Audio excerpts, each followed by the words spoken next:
My best friend's jealous fiance told me that I am a dirty dog that needs to be put down and slapped me across the face. So my best friend took off her engagement ring and left her. Finn and I have known each other since we were in 6th grade. Around the summer of my 10th grade year, I came out to my parents as gay. They didn't take it too kindly, and I ended up disowned. Finn's family happily took me in and treated me with nothing but kindness. When Finn and I graduated from high school, he went on to work under his father while his parents helped me pay to attend college. During my time away from college, Finn met Sarah. I believe it was my 3rd year of college when I finally got to meet her. It was during a family dinner. I greeted her warmly and tried to make my best impression because she was my best friend's girlfriend. When I went to shake her hand, she weirdly looked at my hand. I don't want to say disgust, but I'm not sure how to describe it. After that school break, weird things started happening, like me and Finn's messages randomly being muted, or my number randomly being blocked on Finn's phone. Things got even worse when I moved back home after finally graduating from college. On the days when Finn and I planned to meet, Sarah would call him and have some sort of situation literally about an hour or less from the time we would be meeting. She would say things like she's having car troubles, she's feeling ill, or she is lonely and needs him. I never felt right trying to stop him from going to her if he needed to. He would say he didn't, but just to avoid anything I'd cancel on him just to make him go see her. Eventually, Finn and I stopped hanging out as much because it just got annoying, for me at least. We would see each other at family gatherings, but that would be about it. Fast forward to January of this year. Finn proposed to Sarah. Everyone including myself had been over the moon for them. Let me be the first to say this has been the shittiest time ever. To start, she puzzled everyone by immediately making a post on her Instagram story with a picture of her and Finn. She captioned the picture better than the rest, with a kissing emoji. This led me and Finn's older siblings to ask him if he cheated, because who's the rest? Finn responds that she's just too excited to make sense. That made no sense to me either, but not my circus. With their wedding coming up soon,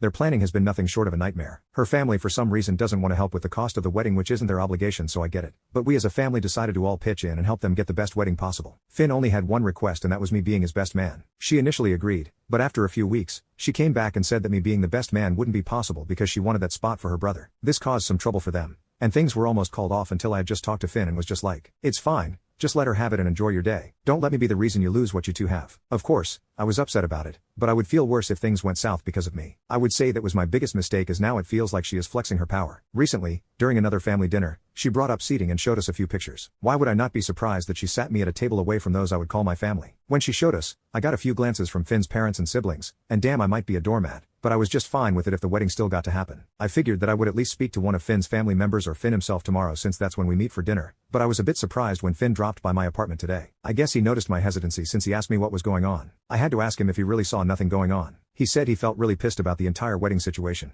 but he chalked it up to her just wanting her day to be how she imagined it. I made sure to remind him that it was his day as well, which is honestly something I should have said back when I was removed from best man. I then asked him if he had any idea why she acted the way towards me. Apparently, during my time in college, Finn got closer to some people who went to our high school. This led to him meeting Sarah as well. He said that before he and Sarah started dating, it was one time when they had all decided to hang out and had been playing some sort of drunken confessions game. I've never really been to parties like that, so I don't know how those work. Anyway, he started rambling for a bit before I asked for him to get to the point. He remembers saying something along the lines of, "I wish my name was a girl. No wonder she hates me." Let me clarify that Finn and I have never had anything going on. We ended up understanding that there is a problem that at least he and Sarah need to address. He told me he'd call later today after they sit down and have a talk. Update: the wedding is off. Sunday dinner rolled around and everyone came by. I knew he had spoken to Sarah because she was giving me a death glare from across the table. At some point, Finn pulled both me and Sarah outside to the backyard. So at this point, Sarah got red in the face and just began screaming. Most of what she was saying couldn't even be understood, but I made out things like, "He fucking knew, and why would you tell him you said that? I knew you two had something going on." At that point, Finn's parents and siblings had finally come outside because of Sarah, and they asked what was going on. I try to explain,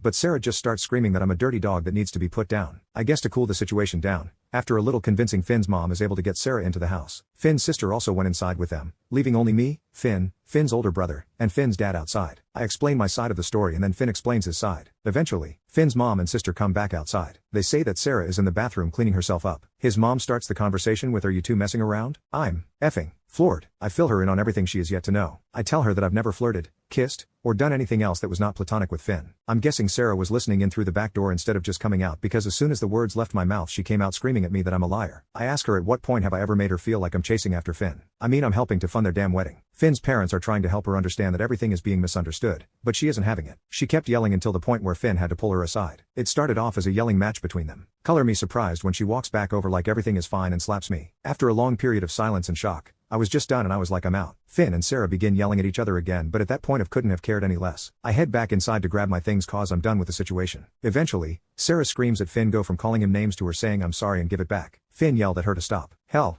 Even I was scared and I didn't even do anything. He then said something like, I let you have the wedding how you wanted. I've never given you a reason to doubt me. The fact that you're just yelling and screaming here like a toddler is honestly something I'm not looking for in a partner. You make up this fake scenario in your head, and why? What good does that do? You're pissed about a comment made at a party before we even dated, and that is crazy to me. You won't apologize. You won't listen. I should take the ring the moment you slapped him. Nobody in this house has ever disrespected everyone else like you've done today. Finn came inside as well and began grabbing his things. The entire time, I was surprised but not interested when Sarah began apologizing.